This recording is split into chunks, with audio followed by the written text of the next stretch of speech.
Hello friends, मैं नूर आलम सिद्दीकी और आप देख रहे हैं learn English in A short time, जहां आप इंग्लिश कम वक्त में आसानी से सीख सकते हैं।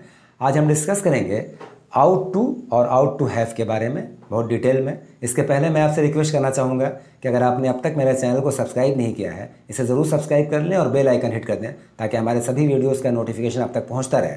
तो आज का टॉपिक है आउट टू, जिसकी हिंदी चाहिए हो सकती है।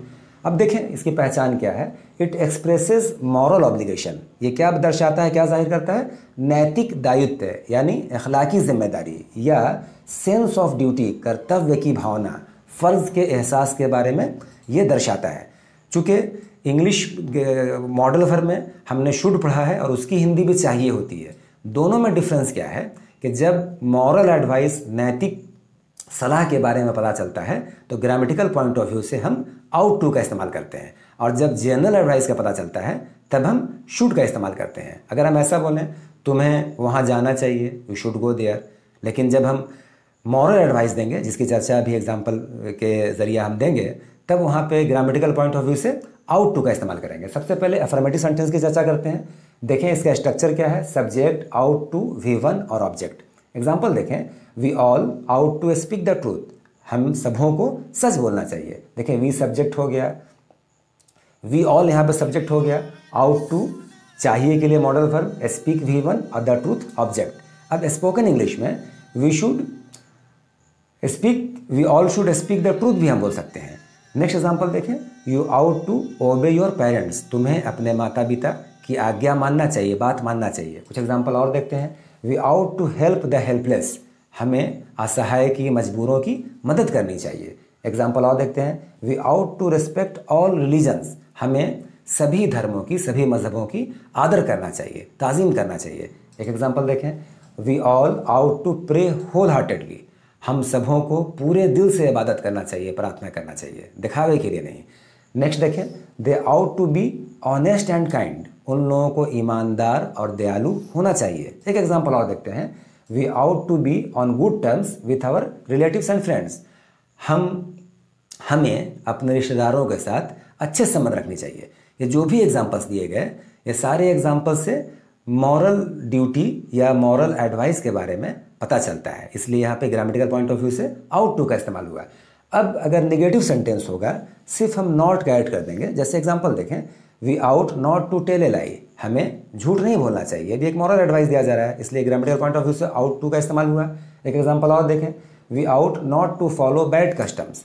हमें बुरी रीति रिवाज जो है उसे नहीं फॉलो करना चाहिए, नहीं मानना चाहिए। Next example. We ought not to hurt the religious sentiments of any community. क्या हुआ? हमें किसी भी संप्रदाय का, किसी भी कौम का, समुदाय का धार्मिक भावनाओं को नुकसान नहीं पहुंचाना चाहिए। नेक्स्ट एग्जाम्पल देखते हैं। We ought not to be dishonest. हमें बेईमान नहीं होना चाहिए। अगर इंट्रोगेटिव सेंटेंस होगा तो उसका स्ट्रक्चर क्या होगा? Ought, subject, to, V1 object और क्वेश्चन मार्क। एक एग्जाम्पल देखते हैं। Ought he to be honest. क्या उसे ईमानदार होना चाहिए? देखिए आउट पहले आ गया मॉडल वर्ब, ही सब्जेक्ट हो गया, टू आया, बी वर्ब, ऑनेस्ट यहाँ पर ऑब्जेक्ट हो गया। नेक्स्ट एग्जाम्पल, अगर इसी यस नो क्वेश्चन में हम वाई ऐड कर देंगे, WH कोई भी वर्ड, तो WH क्वेश्चन में चेंज हो जाएगा। जैसे एग्जाम्पल देखें, why ought he to be honest. उसे ईमानदार क्यों होना चाहिए? इस दोनों एग्जाम्पल में सिर्फ वाई को ऐड कर करके WH क्वेश्चन ये बना दिया गया है। नेक्स्ट एग्जाम्पल देखें। कभी कभी आउट टू हैव, जिसकी हिंदी चाहिए था, का इस्तेमाल हम तब करते हैं। देखें, इट एक्सप्रेसेस रिग्रेट। ये पछतावा दर्शाता है, इजहार करता है। कब? That something was not done, के कोई चीज़ नहीं हुआ, पास्ट टेंस में कोई काम नहीं हो सकी। जैसे एग्जाम्पल देखें।